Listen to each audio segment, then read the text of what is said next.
नमस्कार दोस्तों, बहुत बहुत स्वागत है आप लोगों का सिंपल एजुकेशन में।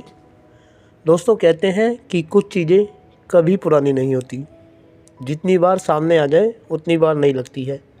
ऐसी ही एक किताब है प्राइमरी लेवल पर पढ़ी जाने वाली हिंदी की पाठ्य पुस्तक बाल भारती, और इसी पुस्तक से एक कहानी आज आप लोगों के सामने मैं लेकर आया हूँ, जिसका नाम है बीरबल की खिचड़ी।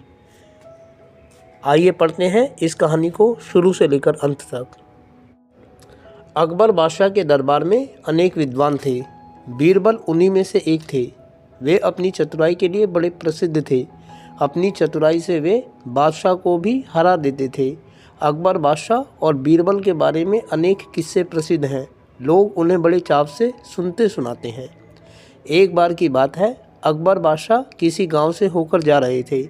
सर्दी के दिन थे। गांव के लोग आग जलाकर उसके चारों ओर बैठे बातें। दोस्तों, खूबसूरत सा एक चित्र आप देख सकते हैं, जिसमें नदी में खड़े हुए एक ब्राह्मण को देख सकते हैं, जो महल की ओर निहार रहा है कर रहे थे। जब बादशाह अपने साथियों के साथ वहां पहुंचे तो एक ब्राह्मण कह रहा था कि मैं यमुना के पानी में रात भर खड़ा रह सकता हूं। अकबर को इस बात का विश्वास नहीं हुआ।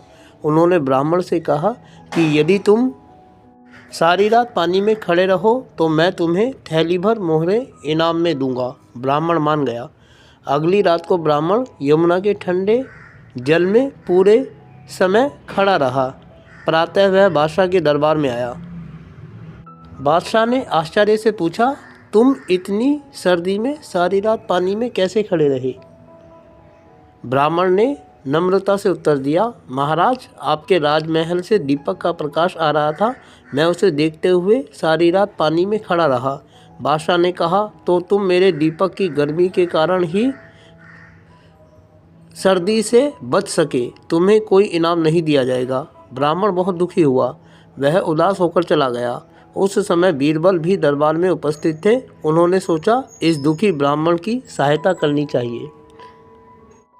दूसरे दिन बीरबल दरबार में नहीं आए। अकबर को चिंता हुई कि कहीं बीरबल बीमार तो नहीं पड़ गया। उन्होंने बीरबल को बुला भेजा। बीरबल ने कहलवाया कि मैं खिचड़ी पका रहा हूँ, पक जाने पर दरबार में हाजिर हो जाऊँगा।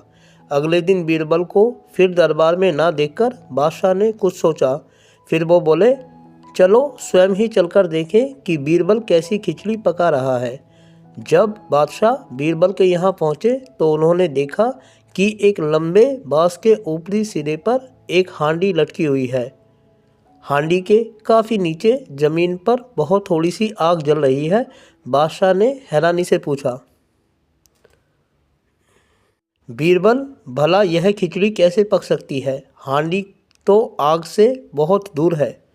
दोस्तों, खूबसूरत से चित्र में आप बादशाह, अकबर और बीरबल को देख सकते हैं। साथ ही देख सकते हैं एक ऊंचे बांस पर लटकी हुई हांडी, जिसके नीचे आग जल रही है।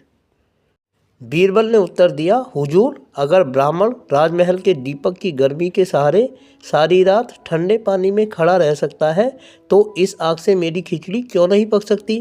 अकबर को बात समझ में आ गई। उन्होंने दूसरे दिन बड़े सम्मान के साथ ब्राह्मण को दरबार में बुलाया और उसे मोहरों की थैली भेंट की।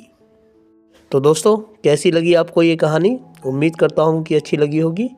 और साथ ही आप लोगों से ये अनुरोध करता हूँ कि अगर कहानी अच्छी लगी, आपने अपने बचपन के दिनों को याद किया, तो इस कहानी को लाइक और चैनल को सब्सक्राइब तथा अपने दोस्तों के साथ शेयर करना बिल्कुल ना भूलें। ऐसी ही अन्य कहानियों के लिए जुड़े रहें मेरे साथ मेरे इस यूट्यूब चैनल पर, जिसका नाम है सिंपल एजुकेशन। तो मिलते हैं बहुत जल्दी एक नई कहानी के साथ। तब तक के लिए धन्यवाद।